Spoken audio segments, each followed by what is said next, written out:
Everyone, we're going to give just a minute or two to let everyone get in, and then we're going to begin.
All right, welcome everyone.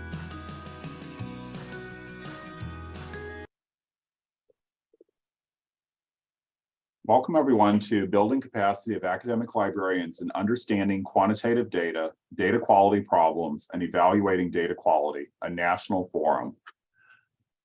This project was made possible by a IMLS grant, and the slides will be made available, and you will be able to see the wider scope of the project. I just want to very briefly mention this is a large team behind this. Leading us is Grace Liu, who's the principal investigator. She is at Westchester. Rochelle Nagar, who is at Stanford. Myself at Princeton, Mary D. Ajala, who is the editor-in-chief of Online Researcher, Dr. Jody Schneider from UIUC.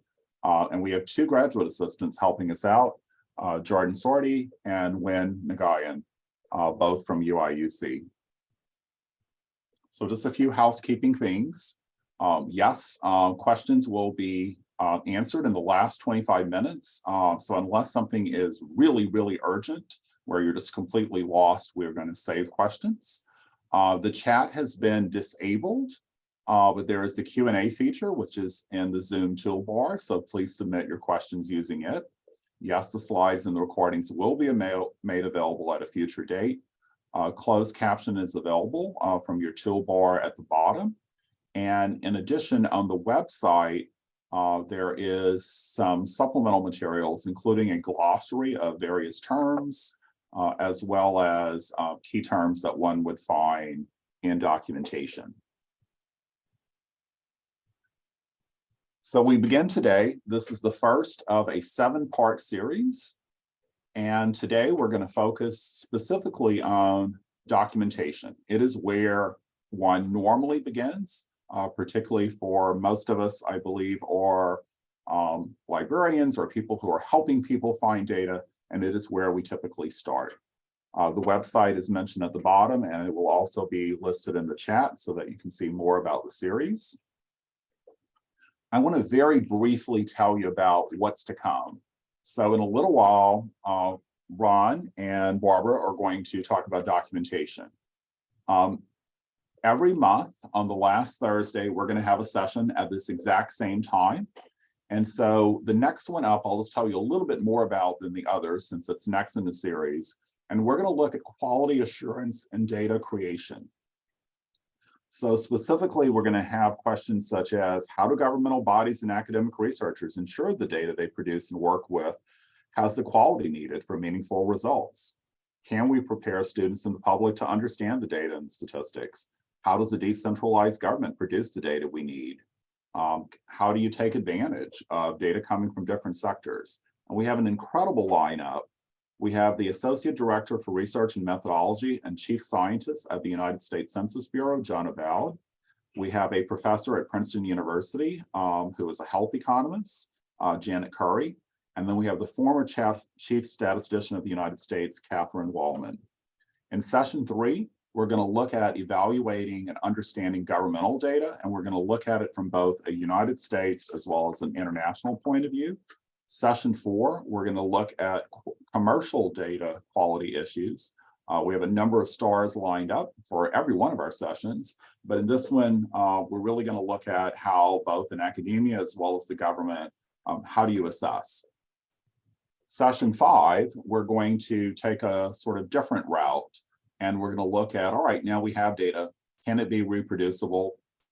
Is it actually being preserved? So in this case, we're going to have someone from the American Economics Association, someone from ICPSR.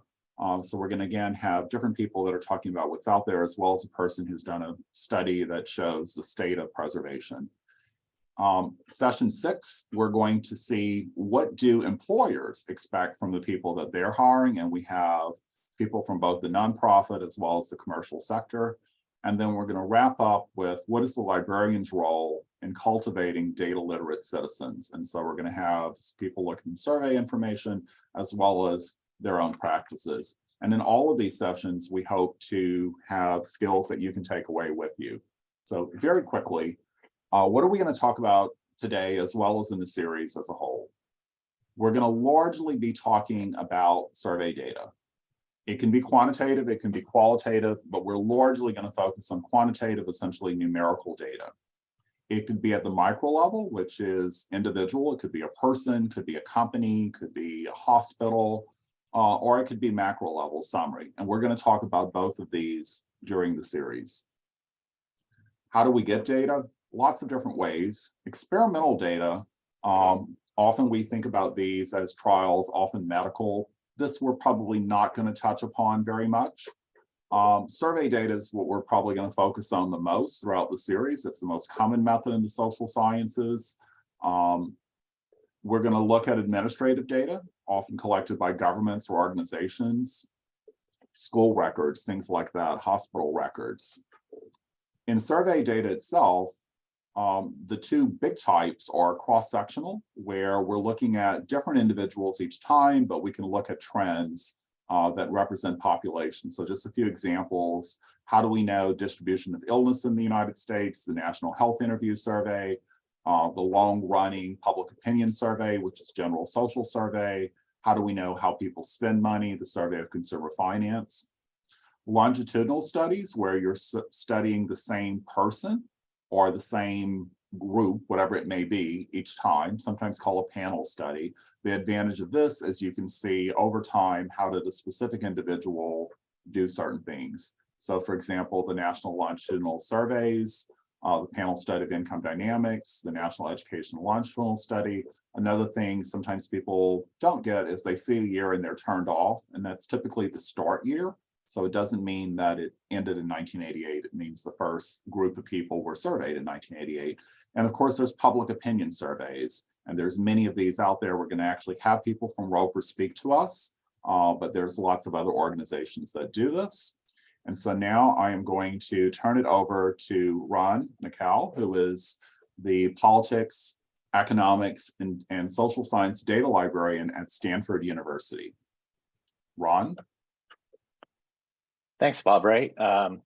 And I just wanted to take the opportunity to thank you and Rochelle and Grace, who Barbara and I have been working with, for inviting us to participate with this really wonderful series you've put together. I'm really looking forward to actually going to the other sessions, and I hope that we're able to at least provide a grounding for all of you who are attending today as the series opens up. Next slide, please. So we as data librarians, or those who are appointed to be the data point of contact in your institution, often will get a question, I'm looking for this data. But I usually take a step back and I kind of fall back on what I call the data reference interview, because the answers to those, are the assessment you get from those kinds of questions, will actually help inform you for the kind of data that the person really needs. And so the data reference interview includes things like, who needs the data? What is their level of data or research experience? An undergraduate who is taking their first class in using data, has never used data before, is going to have a different kind of ability to work with data versus a faculty member or a researcher, seasoned researcher who has years and years of experience working with the data. So that really influences the kinds of data that the person will really need to serve their purposes. What data is needed? This is where I refer back to trying to understand what their research plan is. What methodologies they're using, and I'll talk a little bit more about that in the next slide. But when is it needed? Scope and deadline of their research project. Again, a student who basically has a paper or even a part of an assignment that's due in 2 weeks, the kind of data options you're going to give them is going to be very different than someone who's working on a 5-year research project. And then one thing that a lot of people don't realize is how long is it going to take to get the data? Often in this day of internet access, the assumption is if I can think of it, it's immediately available. But often people are surprised to know that data is not always readily available. And so often it takes time to actually get the data that they need. Next slide, please. Oh, next slide.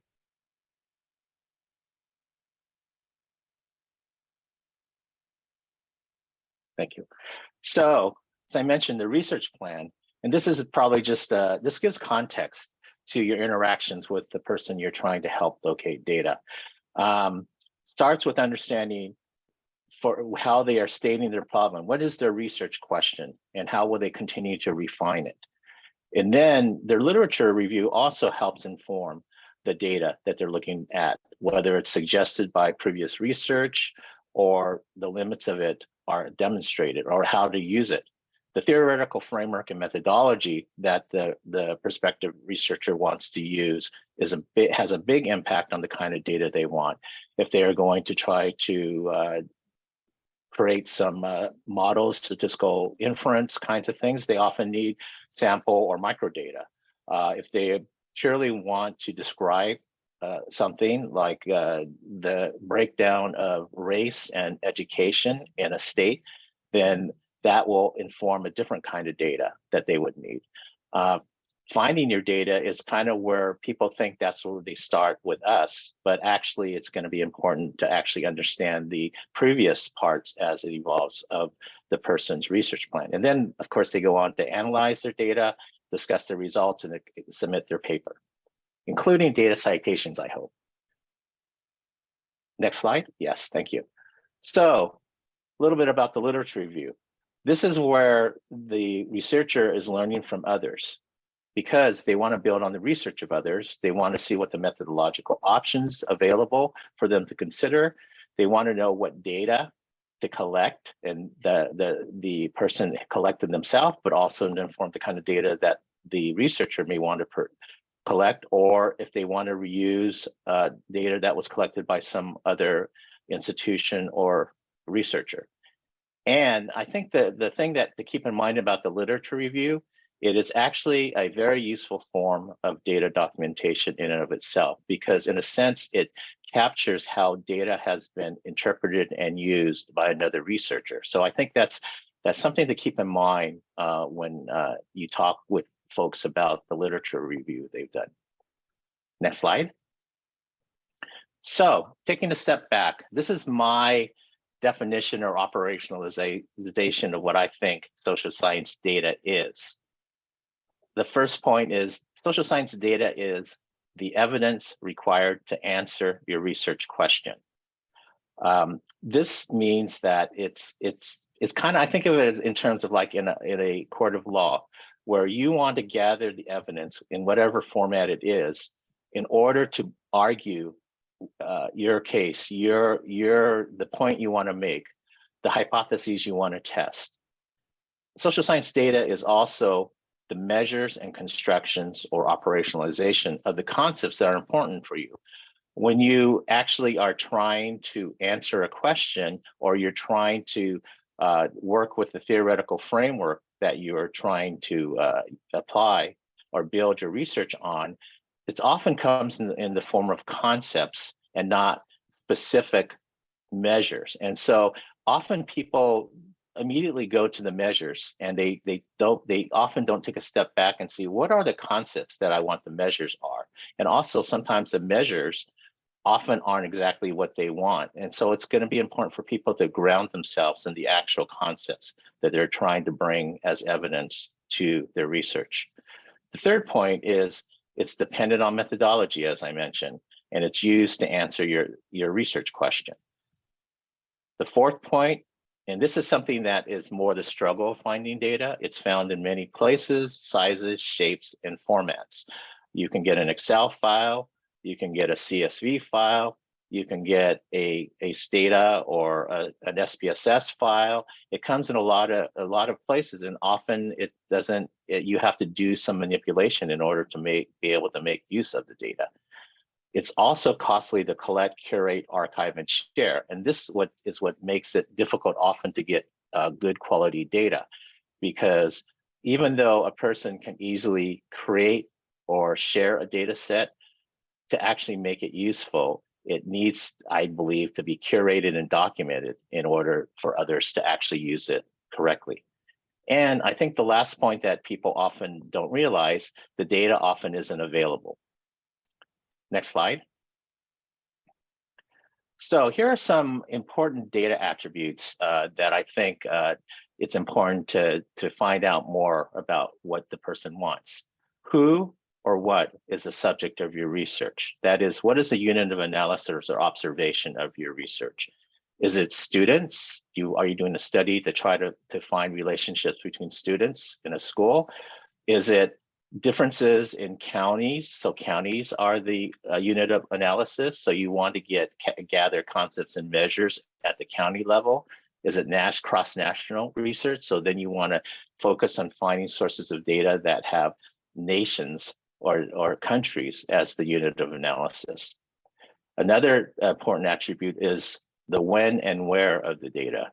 Often someone will come and say, I want this data, or I want these kinds of measures or variables. And then, of course, you always ask, so when do you need it? Do you need the most current? Do you need the last 50 years? Do you want every 5 years for the last 20 years? So the when part of it also, in a sense, makes the search of data more interesting and challenging. And the where is what spatial or geographical components are necessary. Everybody nowadays want to do research at the smallest geographies. And so they don't just want the national data or statistics or variables. They actually want to go down to the block level. They want to get congressional district kinds of variables or measures. And so that also adds another challenge to actually defining what kind of data the researcher really wants. And I think, as Bobray alluded to, there's a difference between cross-sectional versus longitudinal versus panel. Cross-sectional data is where it's at a point of time that the data points, the concepts, the variables are taken. Longitudinal goes across time, and panel is like longitudinal, but it actually follows units of analysis, individuals or others across time. So you can actually look for trends within individuals. And then last but not least, what are the concepts that need to be measured? And for social science data, that's usually what are the variables that are included? And bear in mind, variables are an abstraction of the actual concepts. For example, if a survey is filled out by a researcher, then there's a certain question that is asked of the respondent. But to create a variable, the researcher or the curator or whoever does some abstraction of the actual answers to actually create a variable. So again, it's important to understand that difference between and the process of data management that takes it from the actual variables that you can use to the actual questions that were originally asked. Next slide, please.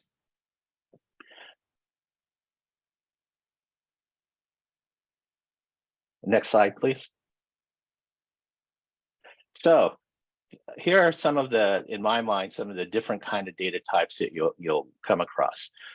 There's research versus administrative. Research data usually was collected for the purpose of doing research, usually done by academics or institutions like the Census Bureau or others, that they know that their data that they collect is going to be used for research by researchers. Administrative data is data that is collected to do something that may not be directly research related. It could be a business that collects employee information in order to actually run their business. It could be the Department of Motor Vehicles in California to basically be able to run the functions of that state department. And so even though the intent of that data that was collected was not for research, it can actually be repurposed to answer a lot of very interesting questions. But bear in mind, because it wasn't originally collected for research, it often isn't really documented or even constructed in a way that may be necessarily valid for doing research. Hence, as people will say, administrative data tends to be very messy and requires a lot more data cleaning and management to be useful. Primary versus secondary is another differentiation you'll hear. Primary usually is it was collected for the strict use of the researcher who was going to apply it to their own research. Secondary basically is any data that was not collected by you or the individual, and they're trying to repurpose it to actually as evidence for their research. Aggregate, tabular, or macro data or statistics versus sample or microdata. The aggregate, tabular, or macro data, basically, I usually think of it as the individual numbers or cells of a table of that data kind of stand on their own. If you see a table of country GDP, then you'll see a cell that has a figure GDP for each country, and therefore each number stands on its own. Versus sample or microdata is usually it's a survey, a sample, hopefully a statistical sample of a population of interest. So you have individual responses, but it doesn't. But each response by each respondent does not stand on its own. Just because I answered a question a certain way, that doesn't mean that my particular answer works. It's the collective of the sample data that can be applied to basically do the research. Quantitative or numeric versus qualitative or non-numeric. Structured versus unstructured. Structured is usually what we use, but more and more in the social sciences, unstructured would be scraping the web, text, doing textual analysis, text mining, things like that. And then the last category, restricted, confidential, licensed, or copyrighted versus public domain, open access, or open source. Basically, has something to do with any kinds of limits to the access or availability of the data. And then all of these types, of course, come in varying data and documentation quality. Next slide. Types of documentation. So usually the stock for social science survey data is you'll see a code book, you'll want to get a copy of the survey questionnaire if there was one, the survey design and sampling methodology, so you know how to appropriately use that survey data. Research articles and reports using the data are also a very important source of documentation. And other broader categories of what I call metadata is also very valuable when you want to do searches for data, because it allows you to have hooks to actually be able to come up with the right data appropriate for your result. But again, we find often there's little or none documentation available for data. Next slide, please. So this is sort of my take on indicators of data or documentation quality. Generally, I believe it's better if it was produced for use by other researchers. It's better if it was transparent and well documented by its creator. It's better if it's validated via peer review process. It's better if time and expertise are invested to curate it by experts or data curators. Next slide, please. So, sources of data documentation. This is where you will go and try to find not only data, but hopefully the documentation to use the data. I usually ask myself the question, who collects the data? Of course, there's individual researchers, international agencies, non-governmental agencies, government agencies at the national, regional, or local level, and of course, businesses. And then again, who distributes the data? Libraries or data archives or repositories, commercial independent organizations, or other researchers or research groups. Next slide, please. So this is sort of my kind of questions, the why, how, who, where, when, and what, when I'm kind of looking for good data documentation. Good documentation to me will tell you why the data was collected, the reasons the researcher used or anchored themselves when they were collecting the data. How was the data collected, structured, and managed? Who or what is the unit of analysis or observation? Where are the geographies being covered? When? What is the time period covered? What are the concepts being measured? That is the variables. Next slide, please. So I want to go to an example of what I consider to be, to me, in my experience, kind of the gold standard of providing good documentation for data. It's the Inter-University Consortium for Political and Social Research, ICPSR. I'm guessing that most of you have had some intersection or use of that social science data archive. It was founded in 1962. I consider it the gold standard for social research data curation and archiving and accessibility. In its archive, it has over 18,000 well-curated data set titles for social and behavioral research, and all the documentation and over 12,000 of the data sets are available to non-ICPSR members. Next slide, please.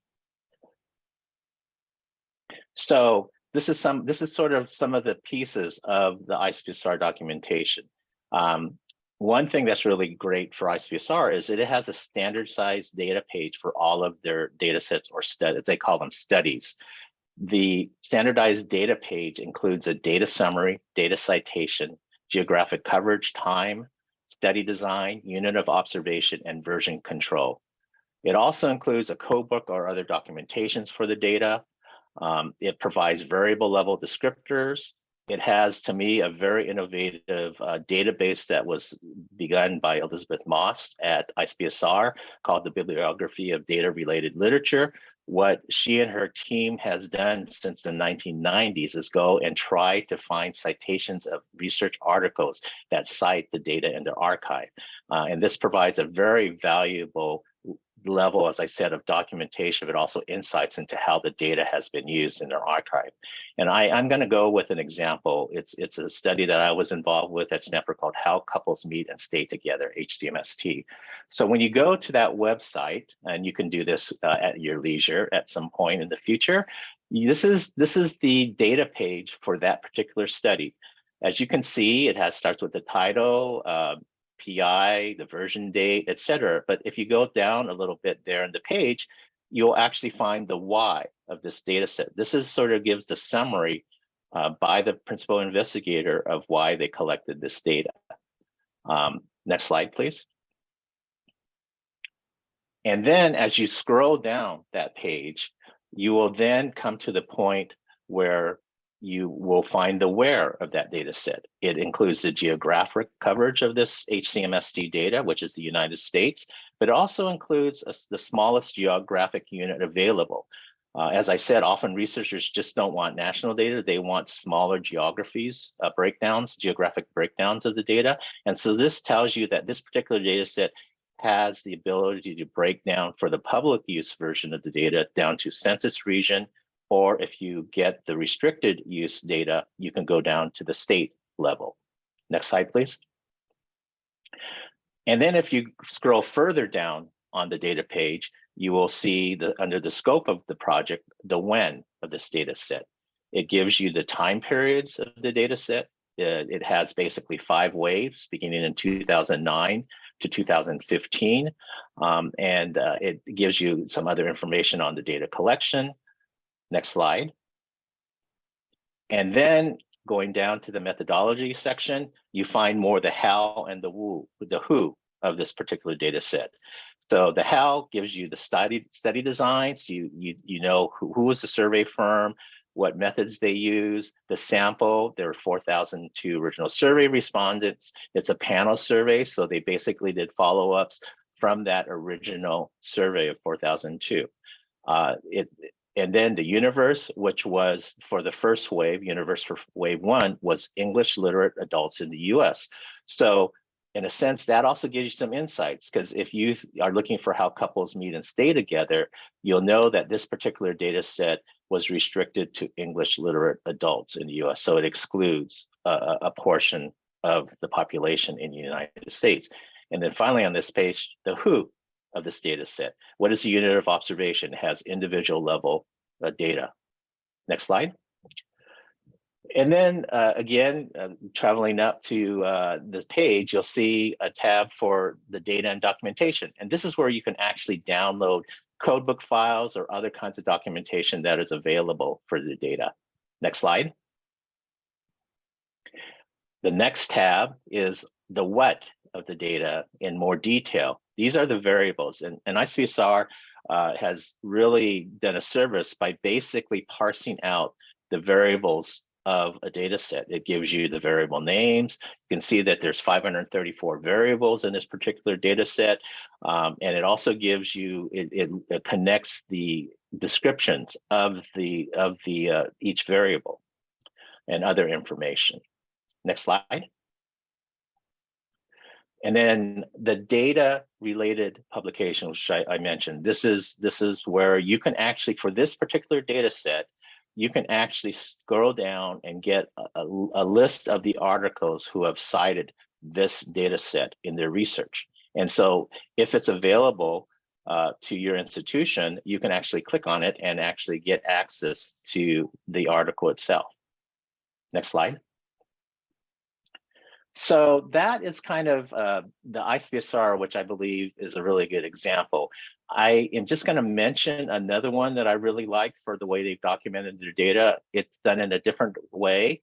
And I'm not going to go through screenshots on this one, but you can go and look at, I encourage you to go to the IPM site in the future and kind of work around, surf around that website to kind of get a sense of it. It's just an invaluable archive or a source of census or other data. It was originally created in 1991 by historians for historians, the University of Minnesota, to encourage historians to use census microdata. And what they've done is they've harmonized the census data and its documentation. Because if you've used direct census data, the raw data, often it's very confusing because from census to census, variables might change, different things might change. And what these people at IPMS have done was they harmonized the data across time to make it easier to use by historians who at that time were not known for using numeric data in their research. It was actually the founding PI was Steve Ruggles, who I think I read recently, just received a MacArthur Genius Fellowship for his work in creating this very invaluable source of data. It includes US Census, American Community Survey, ACS, current population surveys, demographic and health surveys, and then international census and other microdata. And again, it has excellent documentation with embedded detailed links. Next slide. So you'll just see when you go through the site that their harmonized documentation for the IPMS USA, which includes census and ACS data, are sample descriptions, the questionnaires, variable data dictionary, published census volumes, and a revisions history. Next slide. So to sum up, what is good data documentation? As I've listed, you want to know the why, the how, the who, the where, and the when in the data documentation for the data that you want to use. Next slide. And why is good data documentation so important? Good documentation empowers their prospective user to efficiently identify data for their research, to use, reuse the data appropriately and correctly. Good data documentation leads to better science. Thank you. Next slide.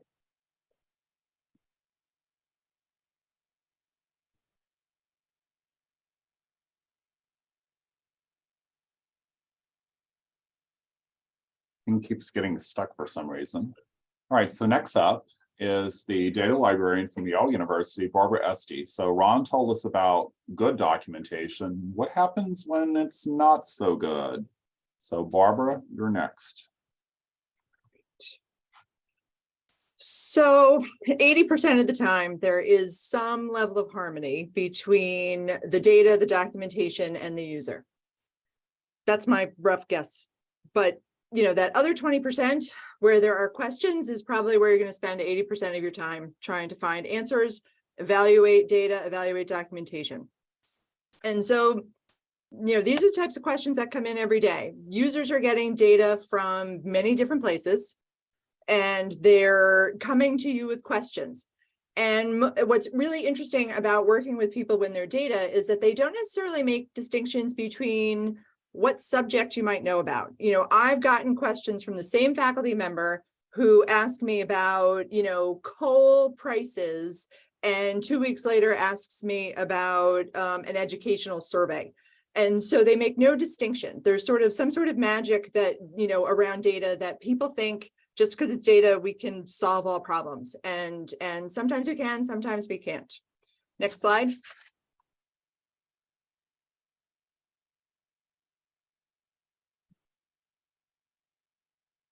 Okay. So I'm going to talk about a lot of, documentation realities. And, it's great when you have that marriage of good documentation and good data, but the reality is there is no standard for documentation. And so you could get any kind of documentation for any kind of data. And that can be very jarring to the researcher, which, generates, well, how do I use this? And what do I do with it? And it's not so easy to navigate.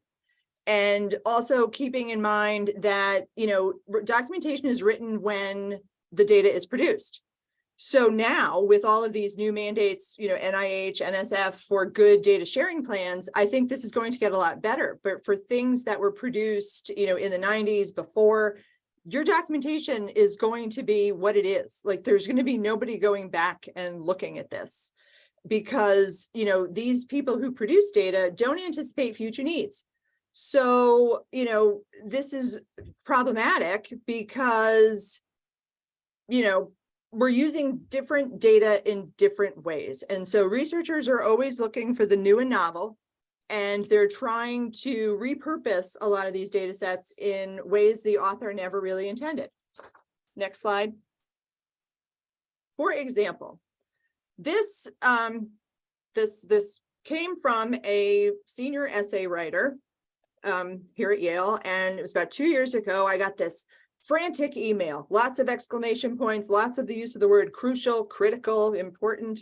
And I was like, oh, what is happening here? And so I'm looking at this, and she was very stressed about the fact that she couldn't get this survey results to work.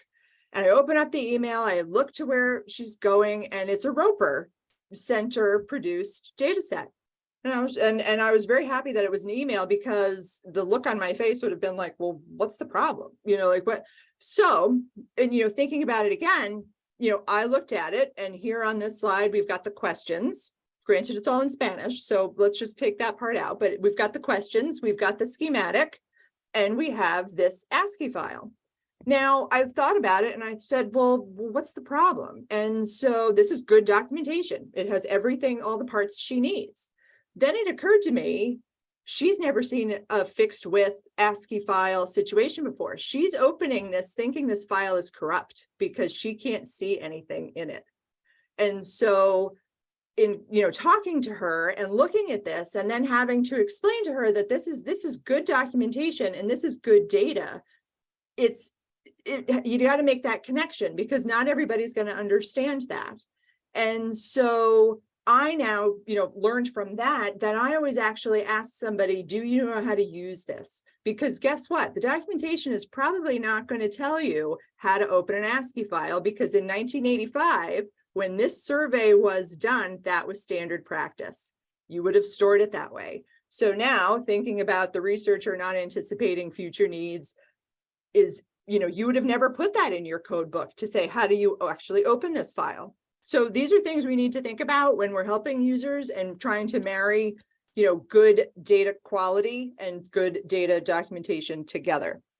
So always keep in mind that it's all relative to the user and the use. So you can have the best documentation in the world, but if the user doesn't know how to use it, is the data any good? Or do they assume the data is bad if they just don't know how to open it? Next slide. So other realities.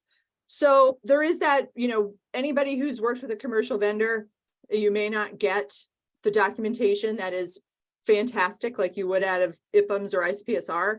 And you have to ask yourself, is bad documentation better than no documentation? And sometimes you just don't have a choice. Researchers are willing to work with data that doesn't have a lot of good documentation, or the documentation may not be what you're expecting. So you have to be able to sort of roll with it and figure out how to make that work.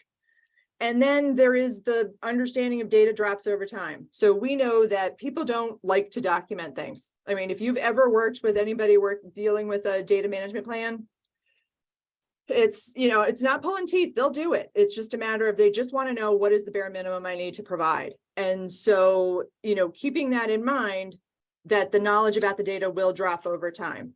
Next slide. So in this example, this is something that still continues to haunt me.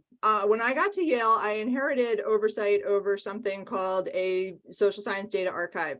And in this archive, there is this set of files, and they're database files. They open up in Excel. There's no documentation associated with this. At some point in time, I want to say, in 1997, when somebody put these files there, this meant something. Means nothing to me, means nothing to anyone I can ask about. And, I look at this and I'm intrigued by it because it's all about World War II, the 101st Airborne. It's got a ton of information in here and I can't figure it out. And so, no documentation and time is probably our biggest enemy. So always keep that in mind because, what are you going to do about it? But yet, 4 years later, I still have not thrown this stuff out because it's meaningless to anybody else. It's meaningless to anyone. But yet I still haven't deleted it in the hopes that, something will come out of this. Next slide. So how do we fill in some of these gaps when we find that there are problems with documentation and people really, need help? So, echoing what Ron has talked about, think about who produces things, think about who uses things, and really work with the network that you have built. So next slide. So this is just a very, simple oversight, overview of, these sort of three ways we usually get data. So if we need to get documentation from a commercial vendor, you contact them. Sometimes that's, easier said than done. I also want to stress the more I look at data acquisitions, a lot of information about the variables, about the data dictionaries, about code books are included in the license. So if you are not somebody who is closely aligned with your collection development people or anybody who acquires data, talk to them and say, is there anything in an appendix in the license? Are there other information that, we should include elsewhere that's not just housed with the license? Vendors change all the time, and that's also part of the challenge with the documentation. So as companies get bought by other companies, we get that data loss. So that person who worked at, company X for 30 years, who knew everything about this data set that you could call, that they would supply stuff, they retire, they move on. Then all of a sudden you have a different person, or that part of that company has moved to another company, you get a lot of loss. So, be cautious, but don't give up. Always call the vendor. When you're dealing with government data, anybody who knows me knows you pick up the phone, you call them. I have talked to, I don't know how many government agencies. I call them, they will call you back. I've had very good luck with it. It's a hard sell when I have a doctoral student and I say, you need to pick up the phone and call them, but call them. And then individual researchers, they're sometimes not that difficult to track down. We're living in this time where these original data sets that academics produced and gave to other researchers on demand, like you could email so-and-so and they'd give you the data, they'd answer questions, they'd provide information. They've retired. Some of them have passed away. Some of them have just, left academia, or you can't find them. And now you have this missing piece of, I can't fill in the gaps of the documentation. And, it's kind of difficult to track them down, or you have to call a co-author to say, can I call this person? Or do you know who I can call? But it is very satisfying to be able to, I was asked about the Dundee corpus. The Dundee corpus is an eye movement data set. It's a linguistics thing that is well known. And we had some researchers here who wanted it. And I was just like, I said, this man's retired. What do you want me to do? And so, you know, after quite a bit of back and forth, I found this man in the south of France and we made that connection. So it does work. You can make it happen. It's just a matter of being, you know, it's doing the legwork. Next slide. So then you can also go to who's going to use it or who uses it. And so this is where the working papers, you know, Ron has talked about the, you know, looking at the literature, you're going to find a lot. And this is also going to be another indicator of the quality of the data, because if nobody is using the data set that you're looking for, that's a red flag. But look for working papers and also use doctoral students, not in a bad way, but doctoral students are intrepid souls. They will hunt things down. They will help you out. They will also, you know, produce documentation if they're using a data set, and they will share it with you. They're very open to sharing code, work with other people, talk to people. They're great. I encourage everybody to make a friend with a doctoral student. Next slide. So here's an example of where you think you've got fantastic documentation, but again, relative to user and use. So Form 5500s are essentially annual reports of retirement plans. Every company who has a retirement plan or a welfare plan has to file this with the Department of Labor. They used to have to be filed with the IRS, so that adds a level of complexity. But when you go to the Form 5500 website, there's tons of documentation, tons of it. And they've got lots of data available. It goes back to 1999 on the website. And you think this is great. This is a gold mine because the data's all here. They've got schematics. It's in text files. They've got the data dictionaries. You start opening these things up, they're all different. So every year, so in the field position in this slide, so you've got the website on the left, and the second piece is 1999, third piece is 2020, 2022, 2021. And then, you know, you've got these fields are all different. And then they add another dimension of the rules changing. So to the average researcher, this is just, you know, crazy difficult to sort through and figure out where do I start. And so this is a really good example of going to people who use the data. So I, you know, have talked to many an economist at the Department of Labor to ask them questions about how to do this. You know, you search for centers. You know, Boston College has a center for retirement research. You know, you talk to your vendor because you're probably going to have to buy other additional data from someplace else, and you start comparing notes. So you kind of have to mix and match these things together. And, you know, the key is you have to talk to one another and save that information. And so, you know, just because there's a lot of documentation does not necessarily mean it's useful to every researcher. Next slide. So that brings us to our network. You never really realize how big your network is until you're looking for something. So, you know, everybody has a network. I encourage you to talk to friends, colleagues, neighbors, you know, anybody you know. We are all more than happy to help. And, you know, we all have to realize that we can't do this alone. That you're going to get questions that you can't answer. And you know what? They're going to come back. So you might as well share what you know. And if somebody asks a question, help them out. Next slide.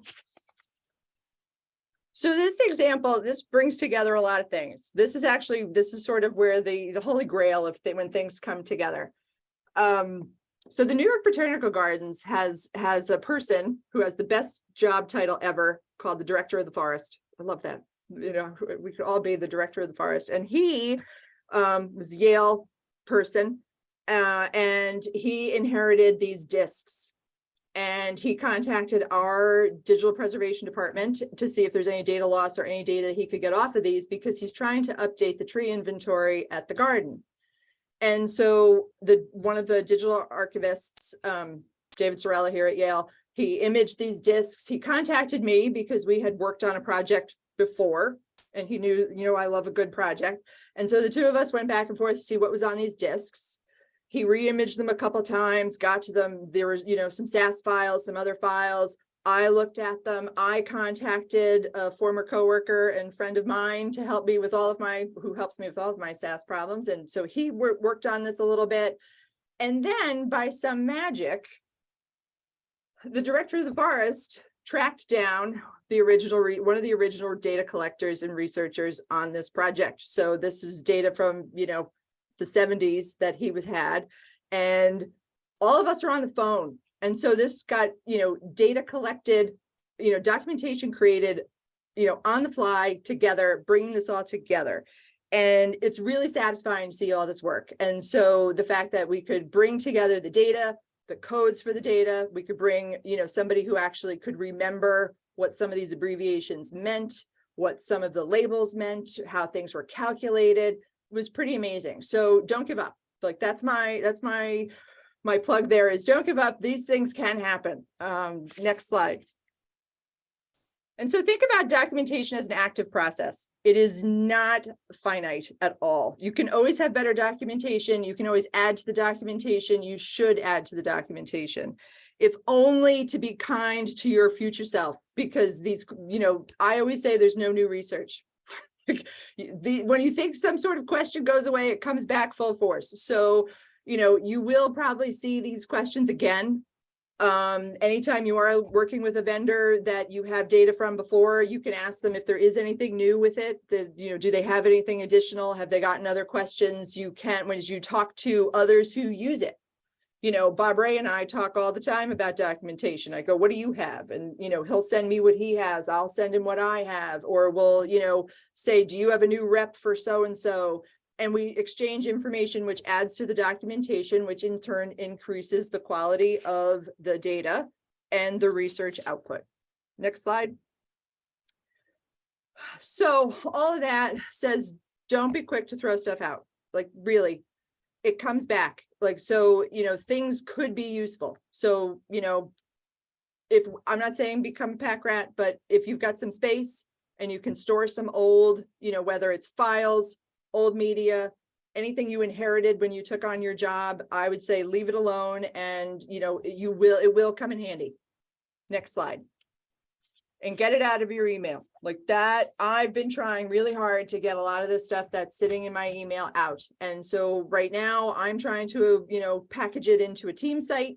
So that way it can be, it's there. It's not sitting in my email, because I spend a huge amount of time looking for emails from vendors, looking for emails through, I saw this on the listserv. I saw this, somebody sent me 40, we might have 40 emails about a purchase. It's a lot to go through. Save yourself some time, create better habits up front. And then you can spend more time trying to hunt other things down than go through your email. Next slide. And so thank you. I hope this gives you some hope that this stuff can actually happen. This is just to tell you, keep me honest. This is a picture of the bookcase that's sitting in my office with a collection of mysterious things. Of everybody should have a big box of CDs that nobody knows if they can be used in their office, but I'm a collector of stuff. So if you're looking for something, you can always call me first. Thanks.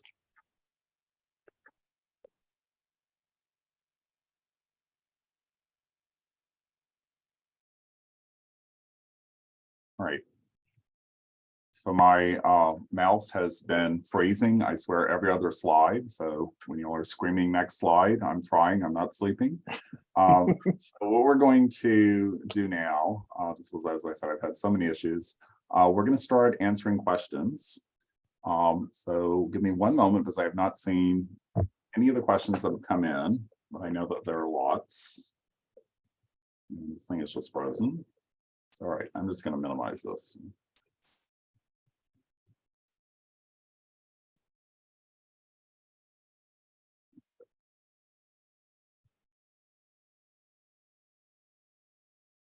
Okay, let's see what we got. I'm not necessarily going to go in order, and some of these may be similar. As I said, I'm going to do a quick read through, because as I said, I wasn't able to see the questions as they came in. Bobray, as you're reading them and kind of organizing them, I can go ahead and take a stab at the first question that I see about other programs like in Vivo. Sure. As Bobray said, the focus of what we're talking about is really been predominantly on survey or numeric data, which does not does not preclude the importance of other kinds of data that are used for social science research. And so in vivo, a program like in vivo is used in qualitative research to basically organize and analyze interviews predominantly, but other kinds of structured text. And so I think for qualitative research, a program on in vivo is invaluable. In the past, these researchers probably would write their transcripts of their interviews and put them on postcards and then use different colored highlighters and stuff. So a software package like in vivo is invaluable for organizing and doing analysis on that. Other kinds of open access, I mean, we didn't talk about GIS, but like QGIS is an open source version of GIS software. People are probably familiar with ArcGIS. R is probably the predominant software that's open source that's used in not only the quantitative or qualitative research. They have a whole host of applications and modules and plugins and packages to do almost any kind of research you can imagine. And it's an open source community that's very active. So those are my thoughts. I don't know if others have anything on that. I'm going to combine the next two questions. The basic question is about why data might not be available. And someone, I'm not sure it's the next person, but mentioned sometimes it's financial, payrolls, but in general, Ron, why might data not be available? Well, I kind of alluded to it. I mean, it could be due to confidentiality or other kinds of restrictions of the data. Like you have a lot of very sensitive data. It could be health or the data from minors, things like that. It could include other kinds of confidential data. So there's a confidentiality aspect to why data might not be available.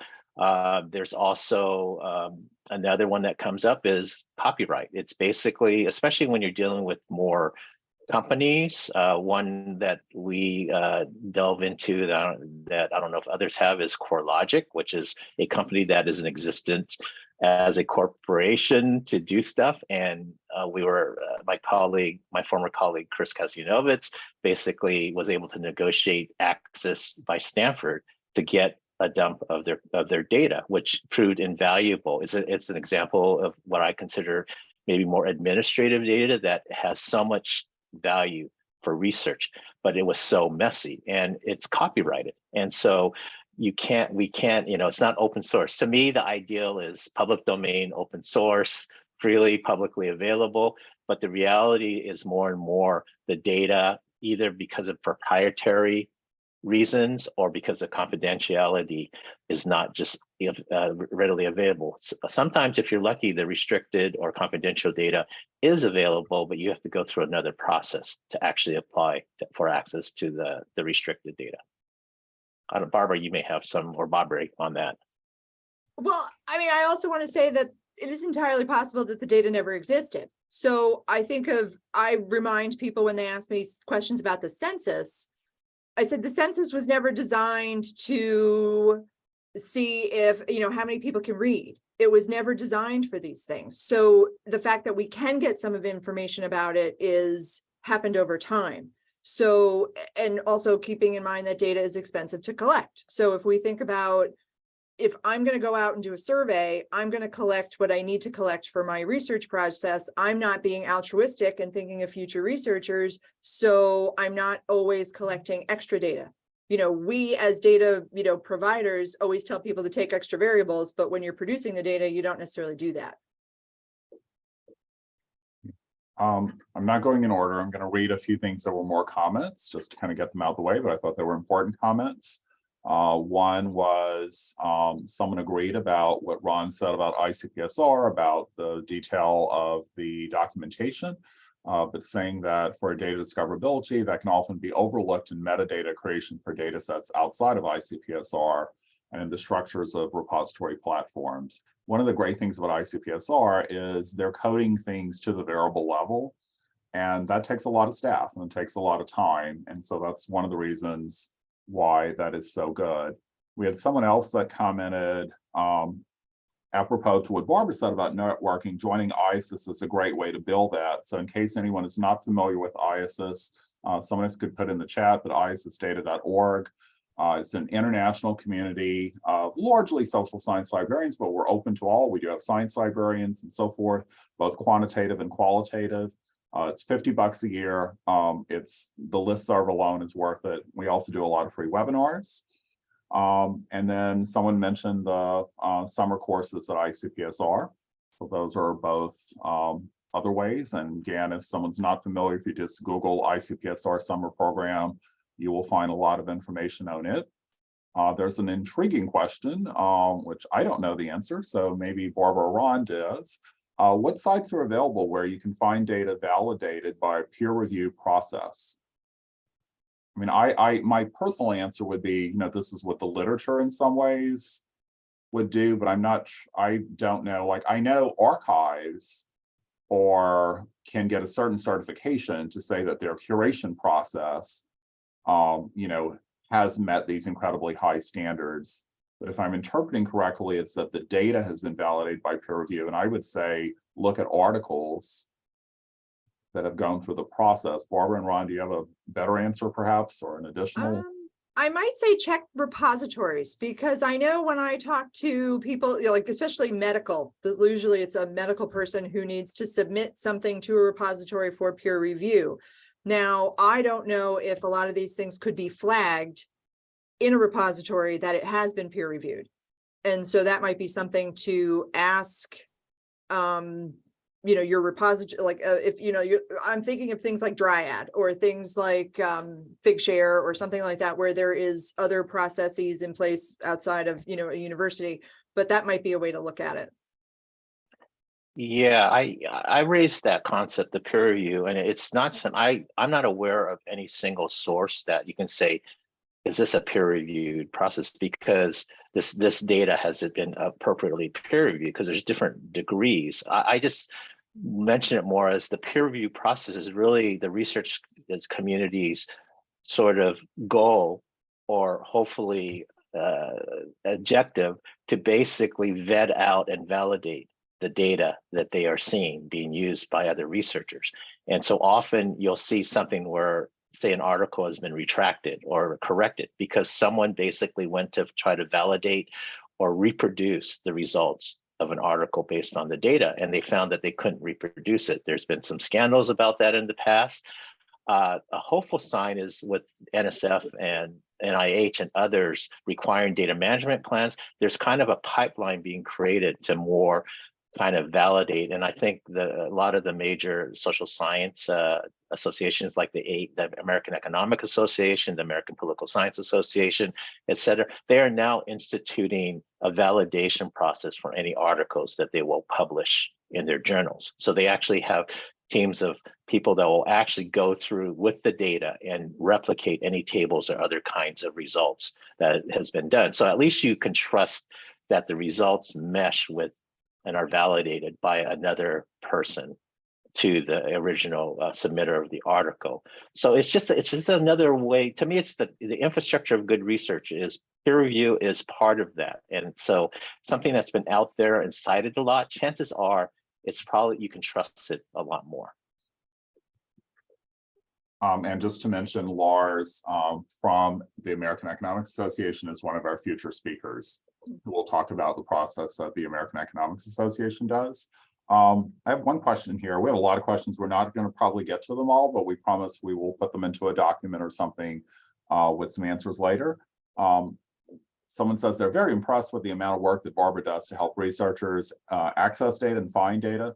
When you decide that this is a role for the researcher needs to take on themselves, so at what point do you say, I've done what I can, but it's your job? It depends. I mean, I think it depends. It depends on the output of what they're trying to do. I mean, if it's a faculty member, I will try and prove the negative that we can't find it. And so that's sort of where I take it that far. I mean, doctoral students, they're great to sort of keep, tossing them ideas, and they will go out and do these things because at this point it's still fun. For them, it's still fun.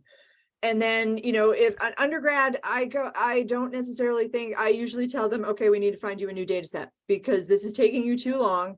you're not being evaluated on how creative you were in getting your data. You're being evaluated on the analysis of your work.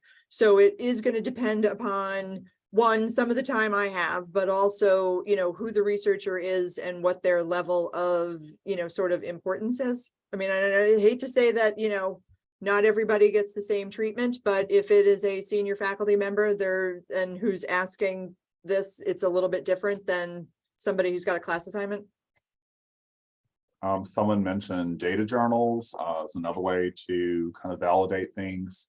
Another question we have that was an early question is, did you have a systematic method to detect the data quality problems and methods to evaluate the data quality? I mean, technically, not theoretically, especially large scale data. So essentially, is there a way to go through and see how it is? I'll take a first stab at that, and it kind of piggybacks on the previous question. I think it's important for us as data librarians to not do more than we can do and do more than we have expertise with. I think for those who have more experience or have been in this business longer, you do learn things, so you can actually do more. But I always, especially when I'm talking with folks who haven't really, are probably kind of scared of data, I just say, okay, but you know what it means to be a librarian. So when you purchase a book, do you think it's your responsibility, if it's in another language than your native, like if you're an English speaker and it's in French, do you think it's your responsibility to teach the user of that book how to read French? Do you at least the book has a certain kind of structure, but if someone who's not used to a structure of book, do you actually teach a person how to actually navigate through a book? No, I mean, we acquire materials and then we expect the user to have to kind of figure it out and then maybe report if there's problems with it or ask us to get something else. I think with data, because of the unique nature of it, and it's not really been standardized, that's where we've had to learn to provide more support than in other areas. And I think it's important not to be intimidated or to be forced to believe that you have to actually be a researcher yourself and do that. Because I think when push comes to shove, it's the researcher's responsibility to do a lot of this stuff themselves, because they're the ones who's going to have their name on the article. We're often asked to buy data from commercial vendors. They may be hesitant to provide documentation or methodology. Should we discourage use of commercial? No. No. There's no other way. No, because we don't usually have a choice, but at the same time, if you don't push it, they're never going to change their behavior. And, this is where, your sense of injustice has to come out and you have to actually force the issue. So I think a lot of this comes in with the due diligence process of talking to your vendor. You don't have to be mean about it. I think most vendors, if they have stuff, they will supply it if you ask. And I think a lot of the things is that you're expecting these vendors who don't normally deal with academics to act like academic vendors. And so, they're not necessarily going to be upfront about things. So you need to ask. And so you sort of have your list of questions, which may vary from person to person. I'm probably happy to share mine of where I kind of go through my list of like, okay, get ready, because I want to know, and I will make them go into their data and provide me with counts of things. Like, I want to know how many observations you have by this time for this country. And I want to see this, and I want to see what the variable list is. And this all happens before the purchase is made. And, then you continue to work with the vendor as you get the data, as you unpack the data. And then you also start to talk to other institutions who have it, and just to compare, did you get anything? Do you have anything new? And you kind of work through it and you force the vendor to help.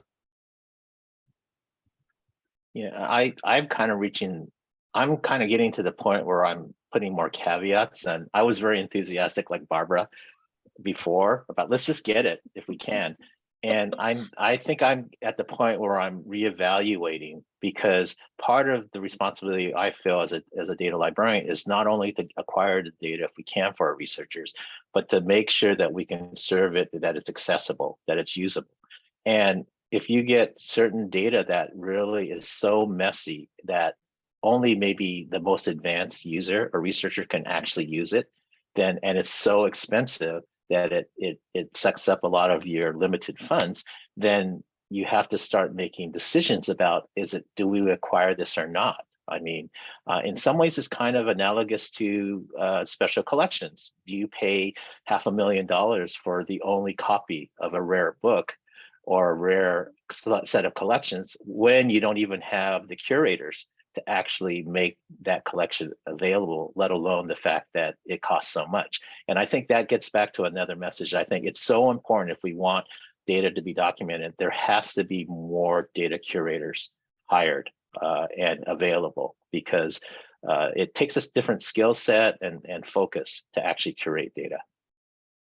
Speaking of curation, someone said they are curious to hear the presenter's thoughts about the role of web archiving in data curation and data reference. They said, I'm thinking of those academic researchers who document their data on their personal websites and how those might disappear when they retire, etc.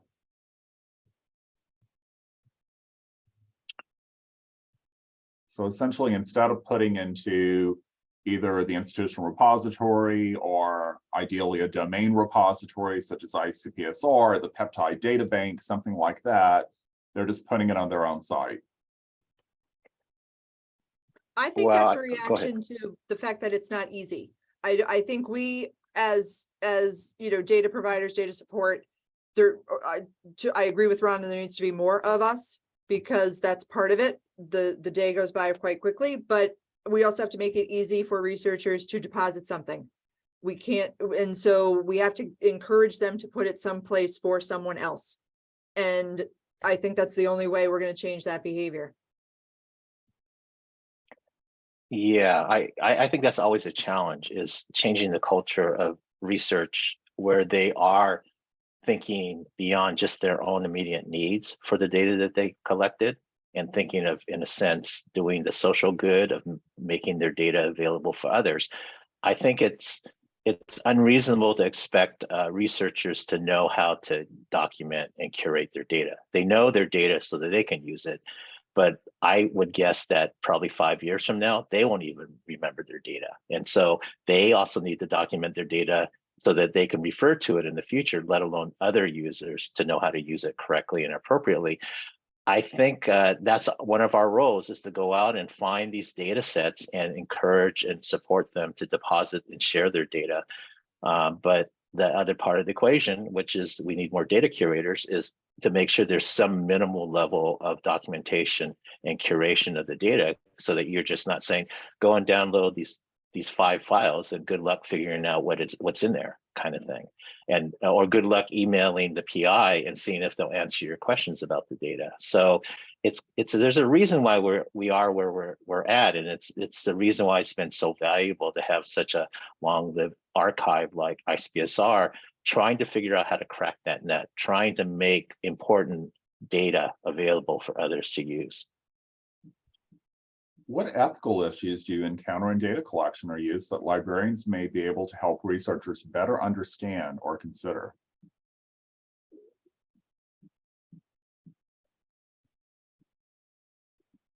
I think this kind of goes.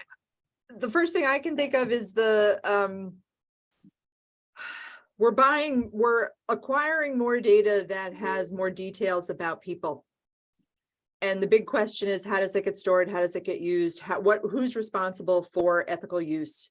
And I have yet to get a really clear answer as to whose role that really is. I mean, I like to think it is the researcher. I'm always pleased when there is it's usually a doctoral student who will say, all right, I'm scared to use this. And I go, great. Like, I am so happy to hear that you are aware that this is sensitive. And it's all public record. But it's a matter of when things start to be combined, and we do have to think about the ethics of it, or what the implications. Even if you're trying to solve the world's problems, you have an awful lot of information about people in one place. And I don't think that, or at least in my institution, we don't have a clear answer for this. I think it gets answered as it's the researcher's responsibility. The next question I will take, and then Barbara and Ron can add if they have others. So one thing we did for this time around is we tried to advertise to every iSchool library school there was. And so there's a question specifically for them. Any advice for library science students interested in data adjacent librarianship? And I would add, for anyone who is perhaps a generalist, it's perhaps thinking of doing a career add-on, or perhaps they were forced to do this. So for those of you that are in school, very few of the schools tend to offer real programs. I know some of them are now doing what they call data science programs. I call them data science light because they typically are not really data science, but they're also not data librarianship. My advice is there are so many wonderful free webinars out there. Take as many as you can. Ron and Jane Fry, who's at Carleton, I have taught a summer workshop many times. And one of the things we say is no one can do everything. But unfortunately, if you're at a smaller place, you may be asked to do everything. So I would say take advantage while you're in school, take a Python class. Not to say you're going to be the Python programmer, but at least understand what it is. Take an R class. There's a lot of free webinars on how to do a data management plan. You may not be the one that does this, but you'll see how it is. But the other, for me, it's the traditional library classes are still important. If your place is still one of the ones that offers subject reference classes, take those. You need to understand. To me, that is honestly more important than the data management plan and all these other things that are out there, because this is going to be the thing that of how you actually answer the question. So it's not to say you're the expert, but that you have some understanding of those fields and the methodologies that are in. So just take advantage of everything out there. And look for free webinars that the Census Bureau does, the Bureau of Labor Statistics, IASIS, ICPSR. There are so many groups that you don't even necessarily have to be a member of to take advantage.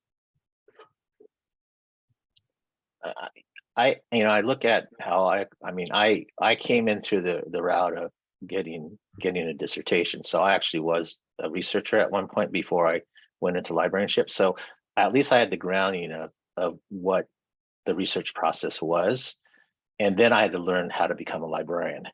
I think the most important way to actually acquire this is to do an internship with someone who's a data librarian. Network with others, like we mentioned IASIS, or other communities of folks who have different levels of skills, and then you can actually ask your questions. It doesn't even have to be in person. It could be through email or other kinds of networks. But basically, it's kind of build a social support network of professionals that you can then learn, but also eventually contribute to the collective knowledge.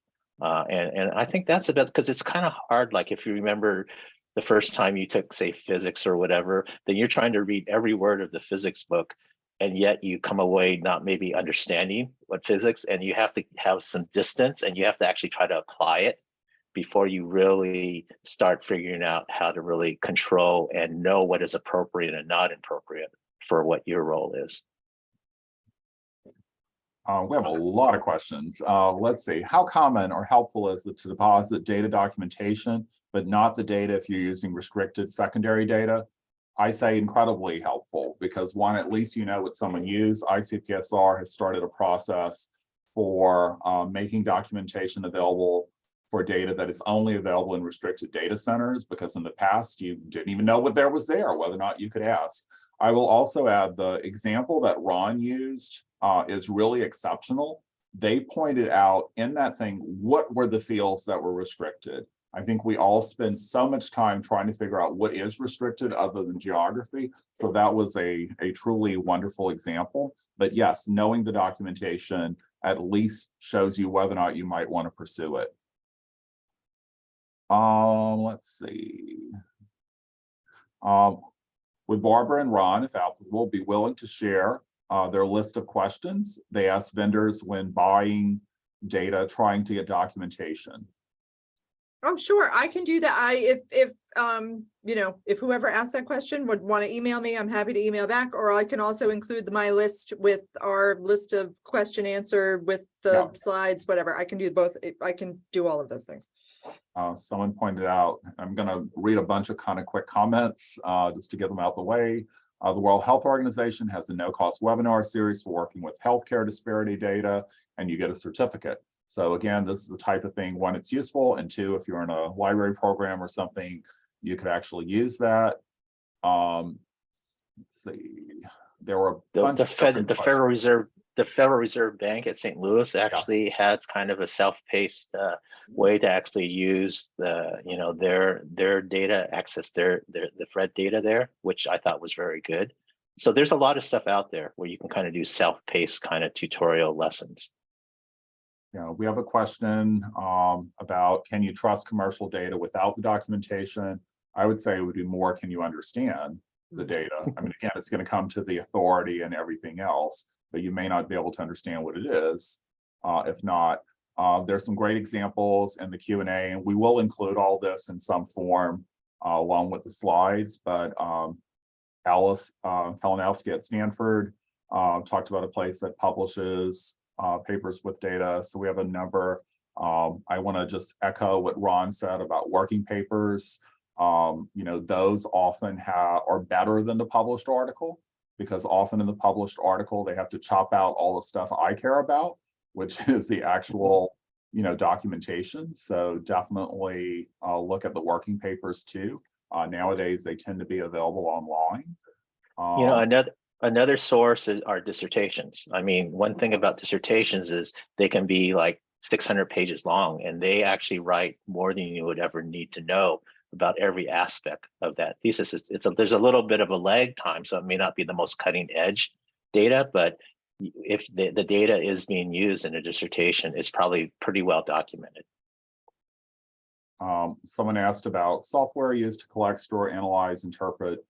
There are many out there. Again, I mean, if this was someone just starting out these days, I mean, in the end, it's going to be what your university uses.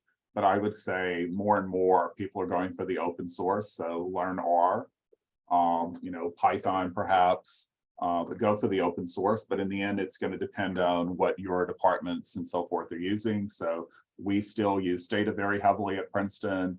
We're about almost 50-50 between Stata and R with a tiny bit of SPSS. But it really just depends.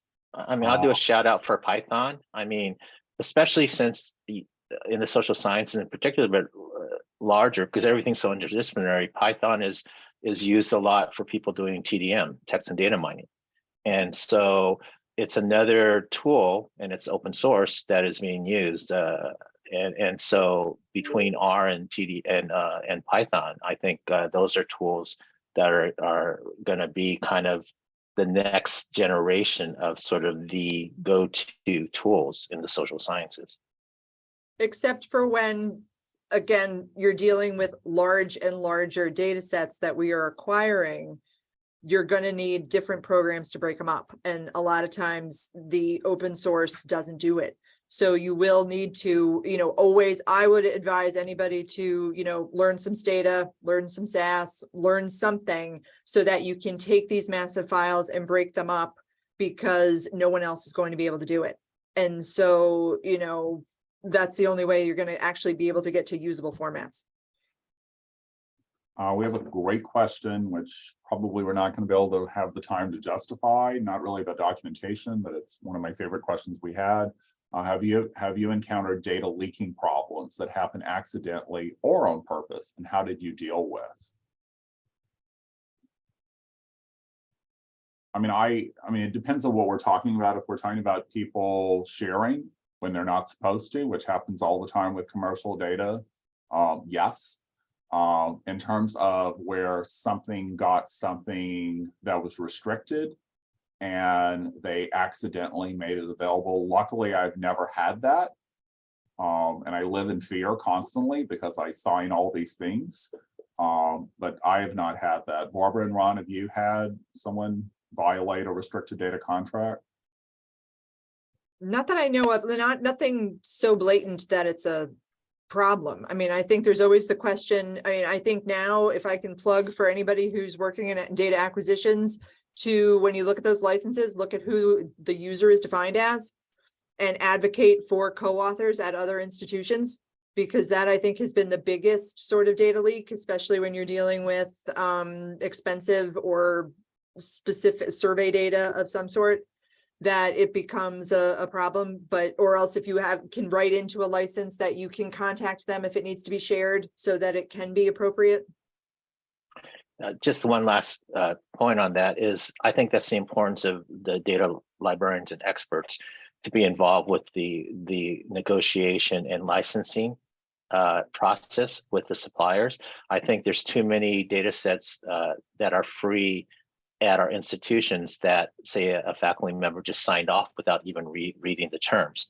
But I think we at Stanford are trying to be as responsible and putting in negotiating clauses that deal with, external users, or when a student graduates, can they still have access for peer review, for the publishing kind of process. But often, to be honest, a lot of it is that we kind of say we will do the best we can to ensure that our users will follow good data and computing hygiene practices, but we are not the police for this, and we cannot be held accountable for those kinds of issues. We can go and take, a lot of the clauses. If we find that you violated the terms of use, then you need to delete the data. You can no longer use the data. But yeah, it really is kind of a thing, as Bobray said, something that you can stay up at night if you really get paranoid about it.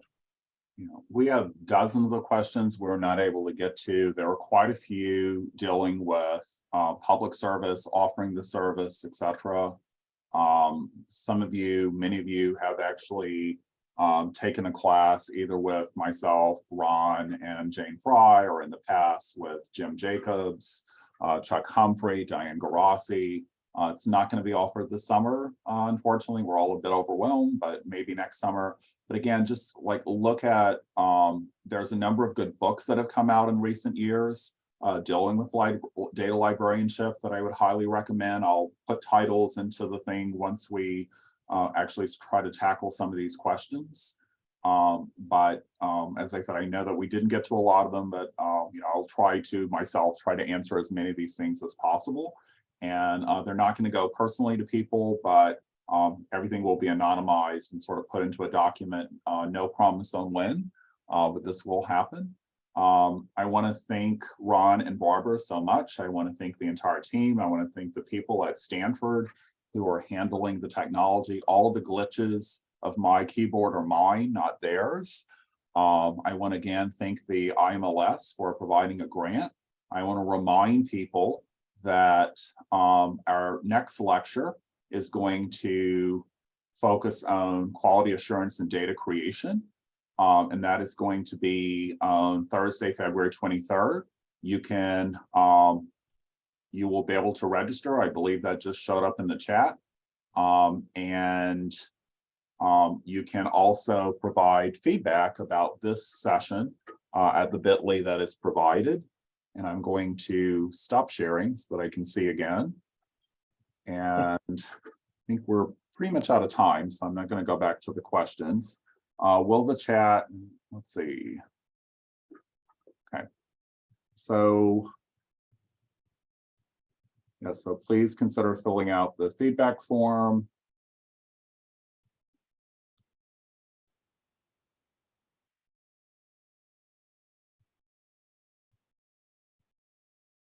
Well, thanks everybody. We hope to see you at future ones. And as I said, we will attempt to try to get through as many of these questions as possible. Some of them I'll probably rewrite and kind of combine.